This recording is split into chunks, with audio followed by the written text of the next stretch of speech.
Hi, everyone, and good evening. It's Phil from Think Engage Thrive.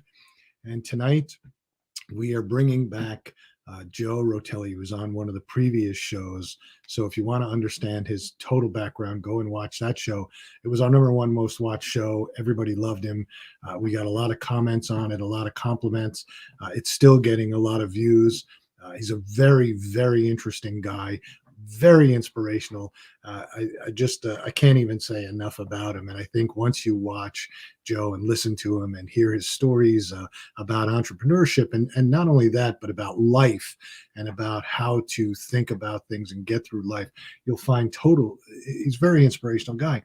And I love talking to him. He's been a good friend. He's sent me a lot of content, a lot of books and things that he has just as inspiration. And so I've gotten a lot out of it just watching him, listen to him. I've gotten a lot. I've learned a lot from him. And I love, anybody who knows me know I love to learn. I love doing these shows because I learn so much just from the guests. And Joe is one of the guys that's sort of really inspired me to think about not only business in a different way, but life in a different way. I'm just going to bring him on again, and we'll just start talking to him and see where we're at. Joe, welcome back, and thanks again for being on. It was a fun time last time, very inspirational. Again, it's our highest rated show so far. We're still getting views on it. People just love it.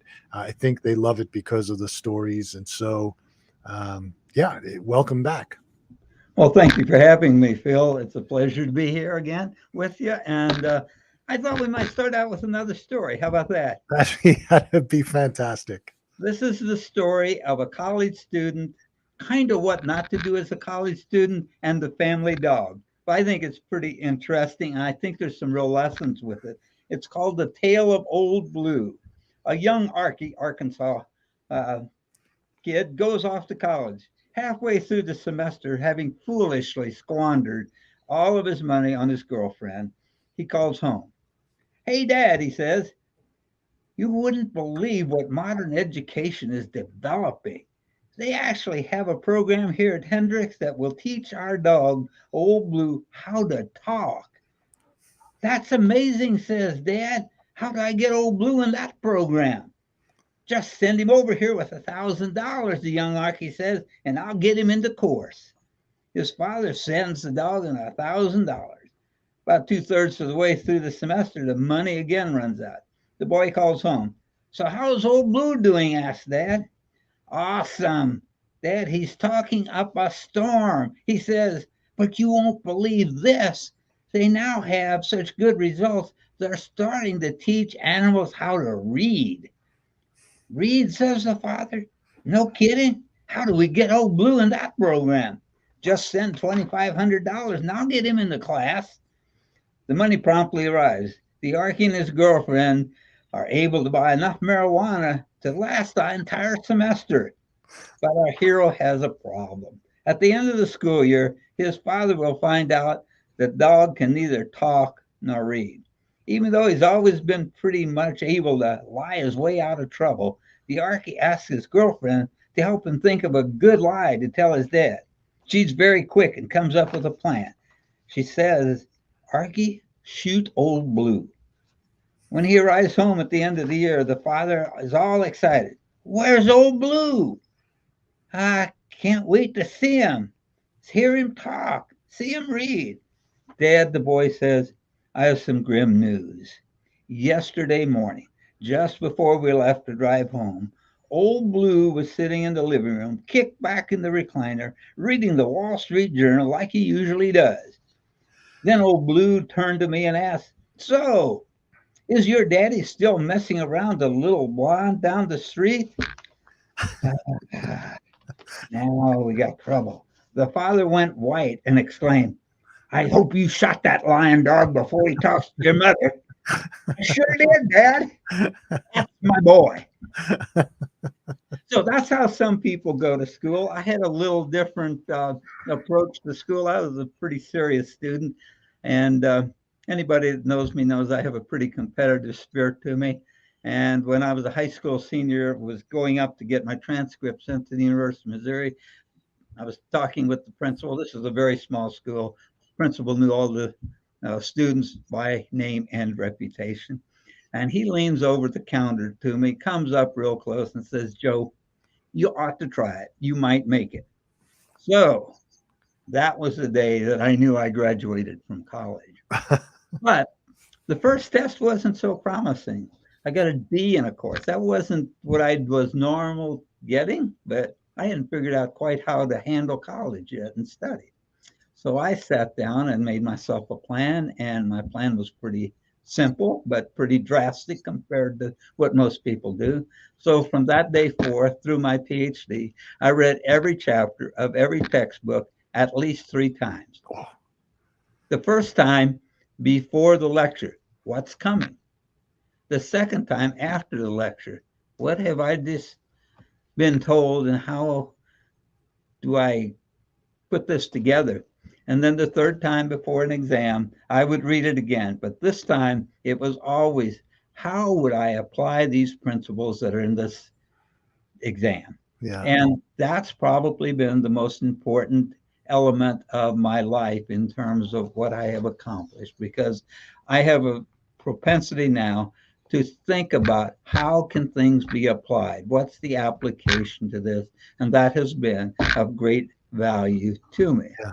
And we've been very fortunate. My wife and I uh, have been couplepreneurs, is what some people call it. We're a husband and wife team of entrepreneurs. And for many of those 25 years, we have had desks butting up against one another. And we're pretty far apart now. We probably have 8 feet between us. And so we have worked together closely. We've been very fortunate. I worked for the federal government for 18 years before we became entrepreneurs, but we had a couple of Samoyed dogs, each of our sons. They were, I don't know, probably 12 and 10 at the time, maybe a year or two, plus or minus, that had absolutely horrid breath. They were outdoor dogs. And Judy had this wild idea that since I had managed research for the federal government, I should basically be able to snap my fingers and cure the halitosis. Well, it almost worked out that way because I took on the project after she prodded me for a while. And my dentist helped me a little bit. And we knew nothing about business. I mean, neither of us had any business experience. She was a school teacher, homemaker. I was an 18-year bureaucrat. And we took off on this. And I came up with this concoction that I used just dry ingredients. Think about baking a cake.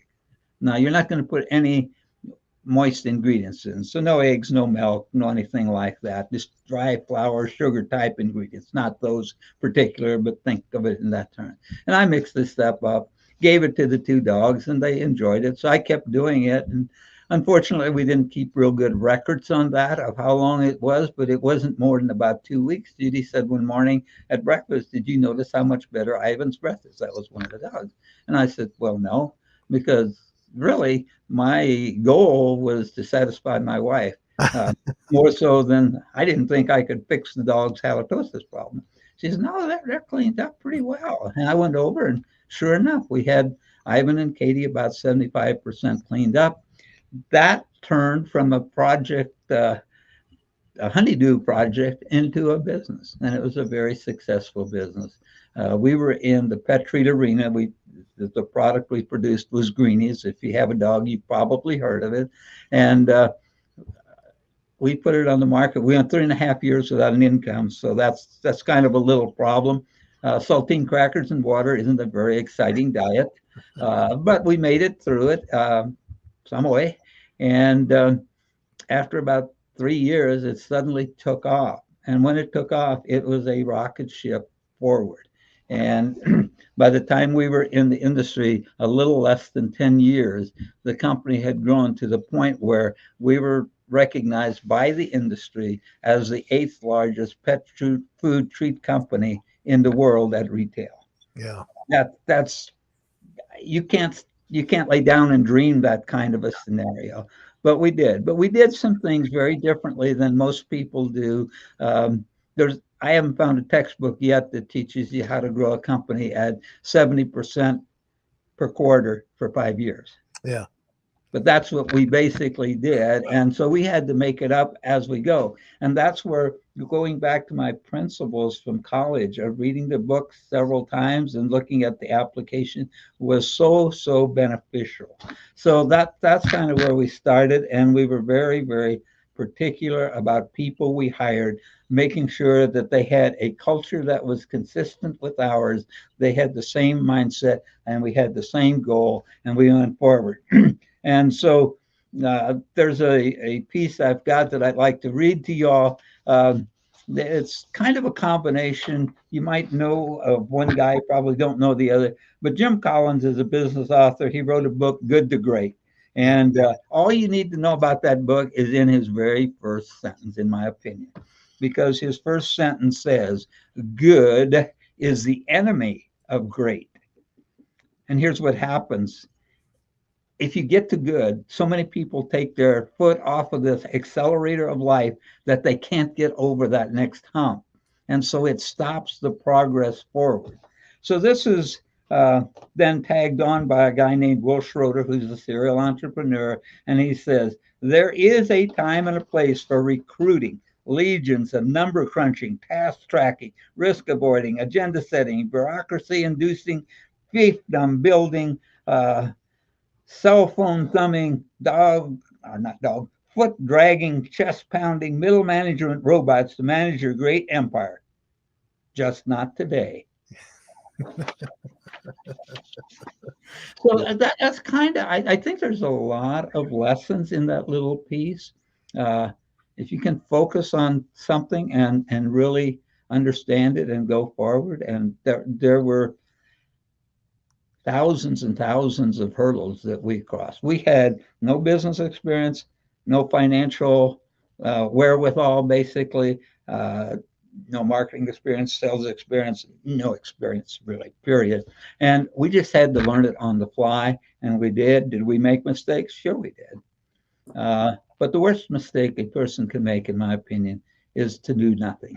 Yeah. Yeah. That just is the epitome of it.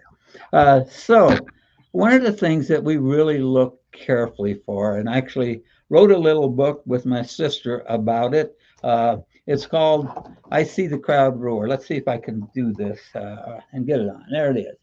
And I wrote it for one page, and it's page 48.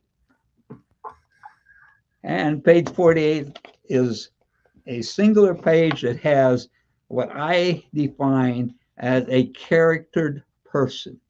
That's the entire page. And it goes like this. The first, and character is an acronym. Remember, I worked for the federal government for 18 years, so acronyms and me are pretty close friends. So this is a character person. It's someone who has courage and always does what is needed and right, even in difficult situations. Honesty, by always telling the truth. Accountability, by measuring results achieved versus goals and values. Respectfulness, by always demonstrating, expecting, courteous regard for others' feelings. Authenticity, by remaining true to yourself and using your talents wisely. Commitment, by always carrying through and doing what you say you will do. Trustworthiness, by being dependable, reliable, and believing in yourself. Ethical behavior, by doing what is morally right, which is often above and beyond what is acceptable legal behavior. Responsibility, by accepting the consequences of your actions from positive life lessons. Enlightenment, by continually observing and learning positive life lessons. And finally, disciplined behavior, by acting and reacting in controlled and positive manner. Yeah. So that's my idea of a character person. We try to hire charactered people that are consistent with our values, and that's just kind of the way we operate that part of our business philosophy. Yeah, that's great. So there were some rather unique philosophies you have that you apply in your entrepreneurial endeavors. I think some of the things we've talked about in the past. Can you maybe go into some of that? Sure, glad to, Phil. Yeah, I think that'll help some of the entrepreneurs out there, because what you just said is really focused on how to build a team correctly, and sort of, instead of, you always hear the phrase, always hire people that are smarter than you, which I never bought into, because I think you have to have, like you said, people who share your values and share your vision, because you can't get anywhere if you got the smartest guys in the room, but they don't understand what's happening, or they don't understand where they have to go. So Well, it to me, it's kind of like I am old enough and grew up on a farm and can still remember my dad working with a team of horses. If you have a team and all of the players on the team are pulling in the same direction, you go places. If all the team members are pulling in opposite directions, you basically stomp around on the ground, but you don't move. yeah. So one of the things that I think is really important is to have some philosophy about business ethics. And here again, I go back to an acronym, and it's think. Think about your business ethics. The first T is for, is what you're doing and saying true and timely? Secondly, the H, are you helpful and honest? I, are you inspiring and demonstrate integrity? And N, is it necessary and is it nice? And that's a pretty good one to just learn for life lessons and ask yourself before you open your mouth. And I oftentimes don't get this done very well. But if you think about things in terms of, is it necessary to say something? And is it nice to be saying? Can Mhm. you handle it a better another way? And then K, are you kind and knowledgeable? So those are the think principles that I try to apply, strive to apply in both conversations and in business in general. So there's a lot of other things that people can and do say, but you do need to be careful and you do need to have a basic philosophy. Otherwise, if you don't, you fall for almost everything. Yeah. And you don't want to be in that kind of a situation. Yeah. So, so the other thing that I think, and that's a very important word to remember here, is think. That's another acronym that I like to consider. And what I really like to be able to do is throw myself to a higher plateau by thinking, basically. And so throws, again, an acronym, stands for you think, you hear. I couldn't come up with a other word. Listen is what I really was inferring, but hearing is kind of close to that, I think. You hear, you think, you hear, then you go on from there to R, read. What are you reading that's in your field that gets you up on the cutting edge where you can stay and uh, really do some things? And then you come to O. O is observable. What are you able to observe about your business that is a real quick summary of what's going on? I like the old thermometer type uh, meter stick kind of things where you mark where your sales are or where you are in terms of goals. And that's part of what's observable to me. And then the W, what a lot of people today I feel don't appreciate. It's about writing. To me, if I write something down, I get much more clarity out of it than if I just sit there and just cogitate over it. If I write it down, I see, oh, somebody could say this about that, and I could do that, or oh, here's another angle on it that I hadn't thought about before. It does make me do a deeper search on things like that. And Yeah. then the S of throws, service. What are you doing for others? Be it in the company or out of the company. And Judy and I have been very, very blessed over the years. And we have a private foundation, and we've been able to do some incredible things. And I tell people all the time, the the most gratifying thing I've done in my life, of many, many things, is working with the poorest of the poor people in Guyana, South America. We've had the privilege of building about 350 homes for people down there. And a lot of these people have never lived in a house in their life. Think about that. Weren't born in a house and never lived in a house in their life till they got one through the program we were working with. And the stories they tell touch my heart. And I just love to be with those people and see the joy on their face. That is incredible. And Yeah. we have a couple of deep wells in Malawi, Africa that we've had the privilege to work with. And we've built about 40 houses in Guatemala and about 15 in Nicaragua. We do a fair amount of pet therapy type work and other pet projects, and have worked considerably in entrepreneurism and inspiring stories. And all of that stuff gets me excited, and I love doing it. Yeah. Yeah. That's, going back to your acronym about the H in throws, where you were saying, hearing versus listening. I personally think hearing is a much better word than listening, because I know a lot of people who listen, but they never really hear what you're saying. And I think hearing what's happening, sitting in meetings or talking to customers or talking to clients, hearing what they're saying is a lot different than just listening to what they're saying. Yeah, I agree with that. It's a art that all of us probably need to work more on. Yeah. So you were talking about de- what deters failure and mediocrity, because Yes, I think that's an important sort of topic to talk about very much so. in So entrepreneurship. Anyway, yeah, I kind of developed this after, or at least fairly well through our experience on the Greenies project, and had the experience of doing those things. And I kind of reflected back on what was the difference between uh, mediocrity or failure and success.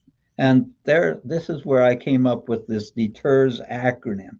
What deters mediocrity? Which is kind of an offshoot. I started out a little bit early with the Good to Great book, and good is the enemy of great. Well, this has some similarities that, but it's couched very differently than that particular thing.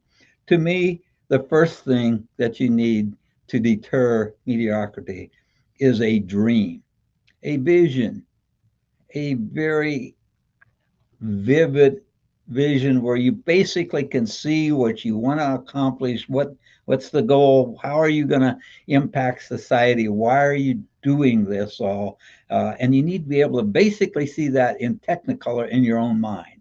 mm-hmm. Because if you get it to that point, you can tell other people what it is and how it works and why you're doing it. And those are very, very important pieces. The second thing, that E in deters, the first one, is about enthusiasm. If you're not enthusiastic about it, it's not likely to work. And with that enthusiasm, I think it has to be driven by passion, persistence, and some performance measures. How do you go forward? Well, how do you know if you're making progress to go forward, or if you're just basically sitting there spinning your wheels, pretty much in the same place, like the team of horses that's all pulling in the different directions? It just Yeah, doesn't work if you don't have real enthusiasm. And I have a distant relative, and we'll probably talk about him a little later, a little more in the story, but he's he's an incredible person. And I didn't know him until he was born in 1955, and I didn't know him until 1995. But the guy has been referred to by a seasoned sports reporter for the Los Angeles Times and by a travel reporter for the Washington Times as likely the greatest endurance athlete ever. yeah, That's quite a while, yeah, and quite a few billion people to be compared with. But he's done some crazy things like running around the world yeah, on foot, yeah, and he had no corporate sponsor. His team was he and his wife, who was riding a motorcycle at his side. They ran 25,422 miles in 1,910 days. Figure it out. yeah, That's averaging for 63 months a half marathon every day. That's pretty That's pretty unbelievable. incredible. And I, after that, he and another guy got in a 22 foot by 5 foot rowboat canoe kind of a contraption, and with no backup, they launched off the Canary Islands, South Africa, and 63 days later they docked in Barbados, having crossed the Atlantic Ocean. that's So that's that's incredible. what the what's that's the kind of things that enthusiasm does for you, and you're passionate about it, and you're persistent about it, and you can do it. Yeah. And then we come back to thinking, and there's really four types of thinking, in my opinion. We hear of two a lot: critical thinking and creative thinking. The other two, I think, are very important also. One of them I call cosmic thinking. It's what else is out there in the big world around us that we can tie our little kite to and help get pulled along rather than having to do all the work ourselves. What's out there that we can tie our kite to? And when we were developing Greenies, it was that the American Vet Medical Association had a campaign on cleaning teeth being important. Yeah. Well, not everybody knows it, but most bad breath in dogs is a result of tartar buildup that houses bacteria Mhm. on the teeth, and that's what's giving the foul odors out of the mouth. And so we were able to tie on to that American Vet Medical Association. That was our piece that kind of helped pull us through it. So that's part of that contour thinking. The fourth C is cardiacal thinking. It's a word I made up. You won't find it in the dictionary. Uh, but it's all about what's in your heart. Ah, Because just like boxers will, if they don't, if their heart isn't in it, they really tend to throw in the white towel and yeah. give up. Yeah. And we do that as entrepreneurs a lot too. We don't stick with it. Our heart isn't driving us. We did all the number crunching to find out that we thought it would make money, but it only makes money if your heart's in it and you drive it forward, in Yeah. my opinion. These are all philosophies of mine, so don't think they're written in hard books anywhere. These are Joe Rately philosophies of life. So the next thing that we all have to consider as entrepreneurs is risk taking. No risk, no gain. But too much risk, and it's bedlam Yeah. Yeah. and trauma and no good things. So you got to calculate out what the risk is, how you're going to overcome those possible risk, and what's out there that you can use to fence yourself off a little bit from the risk and go on. And to me, a lot of that is people having good mentors. And the guy I mentioned a while ago, his name is Serge Rately, that ran the world and crossed the Atlantic Ocean. Uh, he was one of our really, really valuable mentors. Even though we didn't necessarily talk with him that much, he was running the world while we were developing Greenies. But what he did, and Judy, a lot of times we'd be sitting there and have some hurdle that we didn't know how to get over, under, around, or through. And Judy would say, "Hey, maybe we just got to give up." And I would say, if Serge can overcome all the things he has to overcome running the world, we can overcome this little thing we have. And that got us over many humps that we may not have gotten over had we not had a mentor. And we had mentors on the business side and the technical side too. But those were all important and helped reduce the risk, because I had a couple of people that were very uh, good businessmen. That's small. They started out really small themselves and had grown a company. And I could pick up the phone and call them and go, "Hey, Lee," or "Hey, Jerry, this is what's going on, and I don't know what to do with it. What do you think?" And they go, "Well, let's see. Let's think about this a minute." And we'd kind of think something through and come up with a game plan out of that, and on we'd go with that. And that is a risk uh, taking assessment piece where you can kind of lower the risk a little bit. And then I get back to S in this whole deters word, what deters failure. And that exudes excellence both for customers and technical people, your entire organization. Are you serving the supply side? Are you serving the demand side? Are you serving the customers? And on and on. And what are you doing for the less fortunate that just don't have as much to work with as you? I think those are all very important pieces, and they all factor in this how we deter failure and even mediocrity. Yeah. Because I don't want to be mediocre. I want to be moving on to set goals and achievement. And it's one of the things that I talk about quite a bit in terms of life is that most people, I don't think, really set goals. And so by not setting goals, they're robbing themselves, in effect, of satisfaction because there's a heck of a lot of satisfaction in reaching a goal. But if you don't set goals, you get born on top of the mountainside of life and the sun comes up and it's not cloudy, it's all beautiful snow-capped mountain. But then you start not having goals, you don't achieve goals, you're not getting satisfaction, and you start kind of tumbling down that mountainside of life. And if you don't start setting goals, you will tumble to the base of the mountain. And at the base of the mountain is a goopy old clay filled pot, basin of mud. And now you've got yourself all split and you no longer can make it back up the. Yeah. No, I would agree with you. I think that there are a lot of people who go through life and never think about goals and never talk about setting goals. And then really when you don't have any goals, you don't have anything to work towards. You're just sort of existing.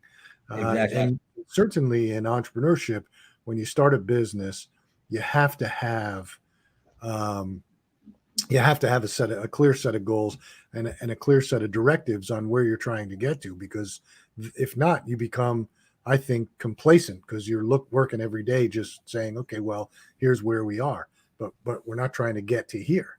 And that sort of goes back to what you were saying before, which is, mediocrity in Yeah. business and just being you're satisfied here when you could be great. You could get to a place where it's even bigger and even better.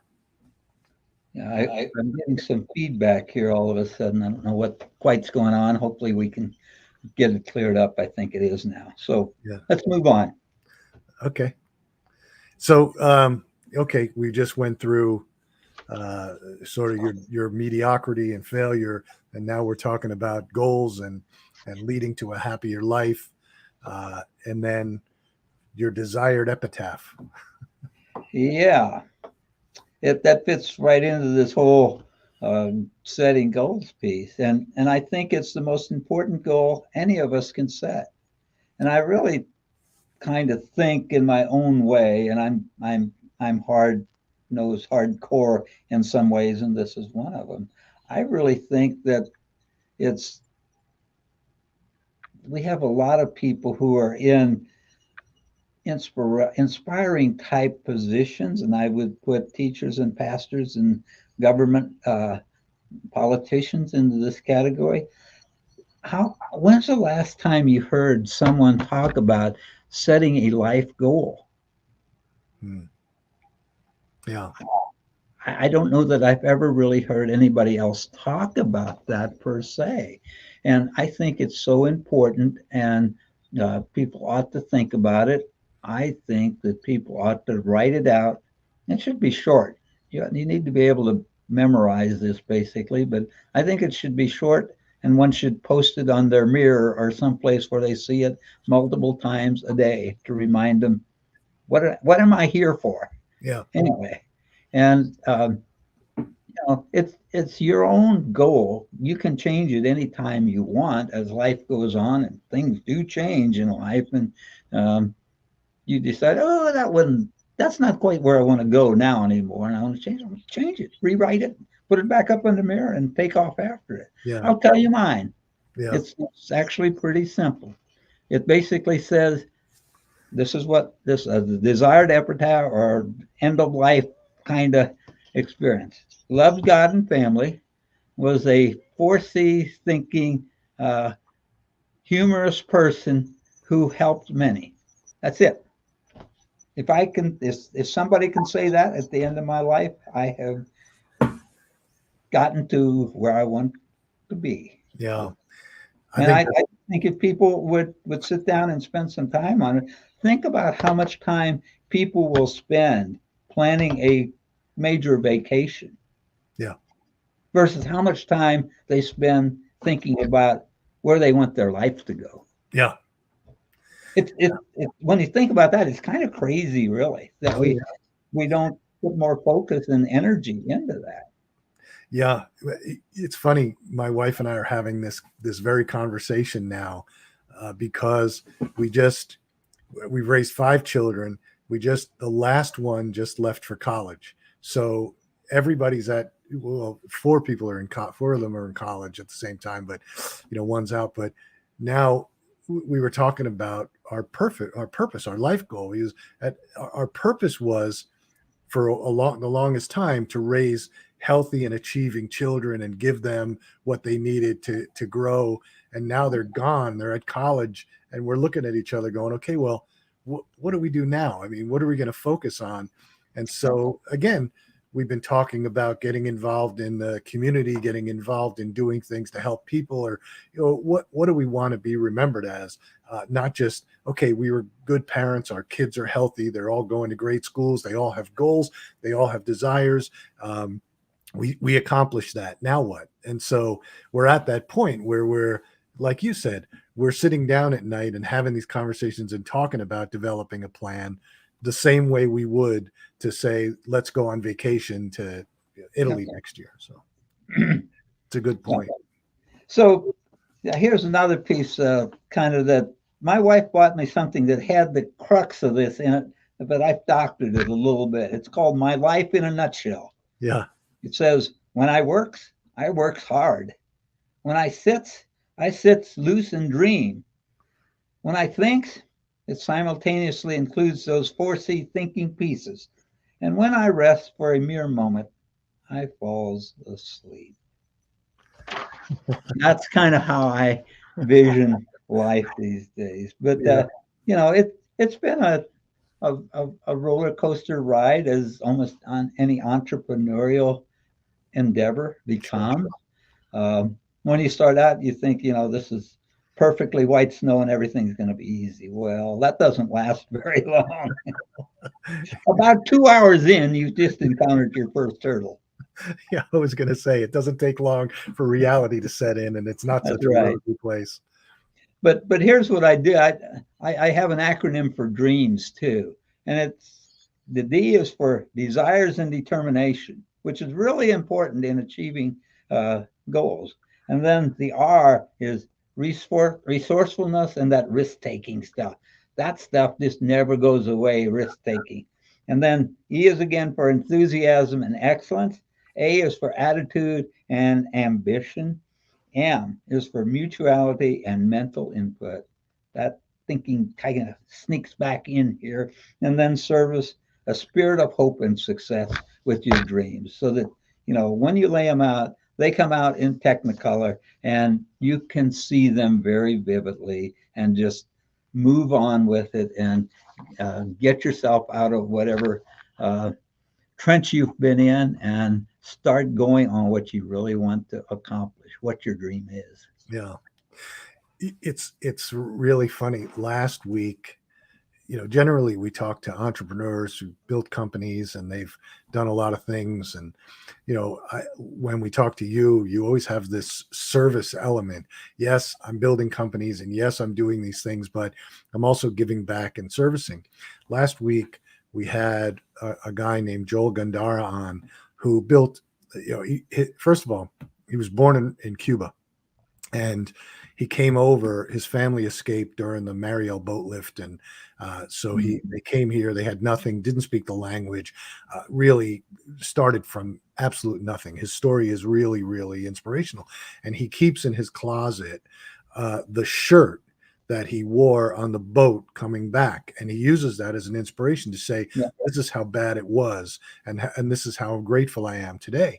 But after he built, he built several e-commerce companies focused on fashion, and he sold them. And he was thinking, what am I gonna focus on now? And he found his passion, which is he has this program, 31 Days to Be a Better Man. and he's trying to help men, be better husbands, be better fathers, be better everything. And he's really enjoying it. He said, I thought my passion was, making money and building these businesses, but I realized that was just a means to an end to get me out of the fact that I was down so low. My real passion is helping people. And then we talked to you, and every single thing you said, all your acronyms all have this service component to them. So are you serving the community, or serving your company, your people, your customers? So I thought that was interesting. Yeah. So the other thing, you can have a dream, but then you've got to take action and do it. And in that, you have to be persistent.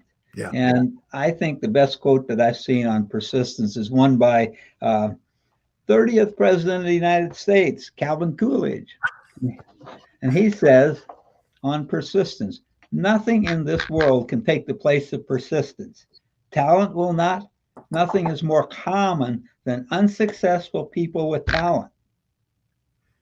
Goes on, genius will not. Unrewarded genius is almost a proverb. Education will not. The world is full of educated derelicts. Persistence and determination alone are omnipotent.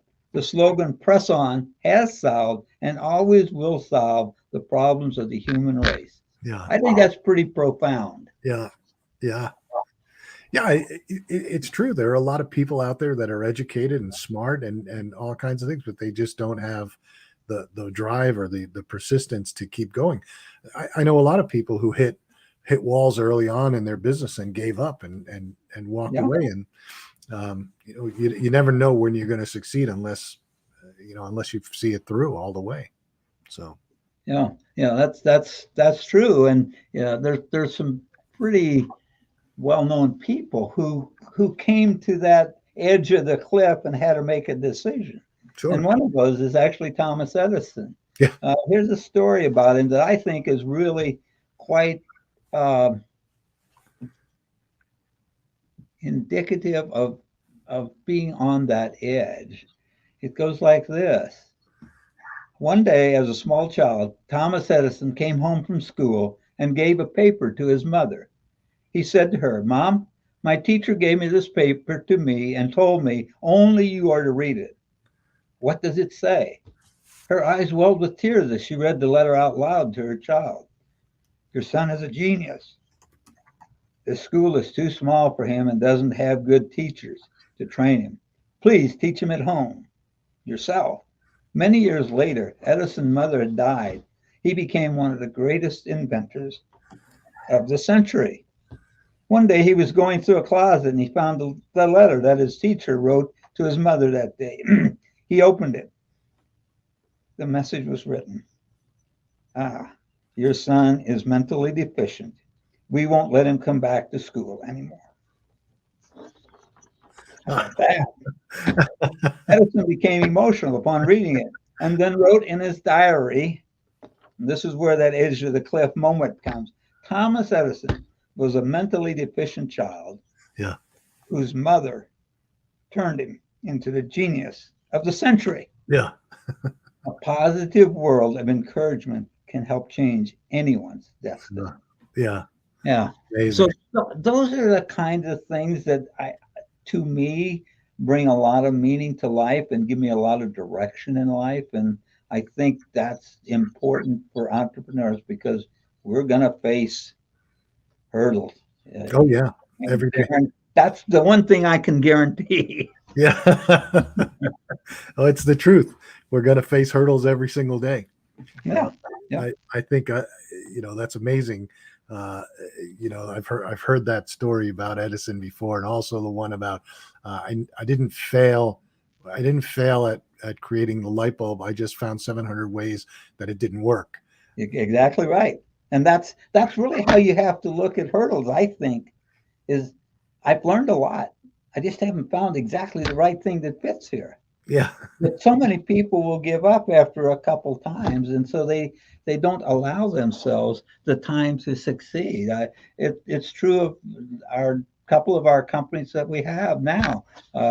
We were on the edge of pulling the plug on one in 2016 In fact, the guy we have as the general manager actually had another job lined up, and we suddenly saw a couple of extra upticks in sales that we hadn't been seeing. And I said, well, let's hang on here a little bit and see what, and it took off. And the next, I don't know, 6, 7 years, we were growing at like 50% a year. Wow. But it took so long to get that traction built up where we started up the kind of hockey stick growth curve. So think real carefully before you give up on your good idea as an entrepreneur. Well, the thing that I always go back to about that Edison quote about, finding 700 ways not to do something has really got to do with passion, because he still believed in it. And what you were saying before about your how did you say it? Cardiacal thinking, that you have to believe it. You have to feel that, and also perseverance. So those two P's of believing in it and having the passion for it, and then having the perseverance to keep going, even though you failed 699 times. So I think that's fantastic. Yeah. Cardiac. So, yeah. Well, cardiac is one of those. I have a lot of acronyms. I have a lot of types of sayings and thoughts that don't necessarily go through other people's minds. And I don't know how long ago this was, but it's been probably 7, 8 years. We had a friend here in town. His first name was Joe, also Joe Calhoun, and he bugged me for a long time. He was the head of Gallup Business, which is a sister company of Gallup Polls, the political polling group, and he was Kansas City's head guy. And we had known him for a number of years, and he kept calling me about, Joe, you ought to take this survey we do. You'll learn a lot from it. And I go, I kind of know pretty much what I am, I think. And so he kept asking me. And so I finally said, okay, Joe, I will do this for you. I know that you need to get a completed form sent in, so I will do it for you. So he sends me to farm, and it probably took me close to an hour and a half to fill the darn thing out. And I sent it back to him, and I forgot about it. I mean, literally forgot about it, which isn't very hard for me to do, actually. But he called me, I don't know, it's probably 6 or 8 weeks later, kind of out of the blue, and said, hey, Joe, I got these results back for you, and blah, blah, blah, blah, blah, blah. And I said, Joe, what are you talking about? And he said, the survey you filled out. I said, I didn't fill out any survey. He said, oh, yes, you did. Yes, you did. And he finally said something that got my brain connected with, and yeah. So I said, what did you find out? And he said, well, he said, you're an achiever, you're a futurist, you're a learner, you're an idea person, and you have strong beliefs and values. And I said, yeah, that's all correct. He said, oh, but that's not the interesting part of yours. He said, we do all this mathematical computation on polls and stuff, and we kind of do that with these too. And let me read you the one line that he has here. It says, thought you might appreciate a reminder that you've got talent. In fact, the chances that another person shares your top 5 Gallup strengths in business in order are a 1 in 33 million chance of occurrence. That's great. So when people say that I'm a little crazy, they actually are right. But it helps me keep my sanity. There's probably, so what would that mean? There's probably 10 of you in the United States. 10 of us in the United States, yes. Yeah, there you go. We can have dinner at our dinner table. Yeah, there you go. And I'm sure the conversation will be interesting. We're as always, this time just flies by, and we're almost at the end. We've got a couple more minutes. So is there any words of wisdom that you want to leave? Any final thoughts, a nugget that somebody could walk away with and think about? I have to have humor in my life and my stories. So I have a story here. I mentioned Guyana, South America a while ago. Well, the guy in this story is actually from Guyana, South America, and he was in a literary contest in London. And the director of the linguistic competition posed the following challenge to the man from Guyana as his final question to determine the winner of the international competition. No dictionary has ever been able to adequately explain the difference between the words complete and finished, the man said. Please explain to us the difference between complete and finished in a concise manner that is easy to understand. So he thought about it for a minute or two and provided this astute response. When you marry the right woman, you're complete. When you marry the wrong woman, you're finished. And when the right one catches you with the wrong one, you are completely finished.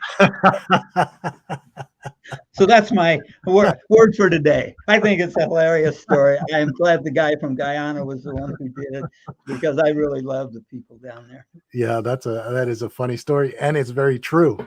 So yeah. So the queen was at that competition, invited him to have dinner with her that evening, and he got a ample supply of tequila.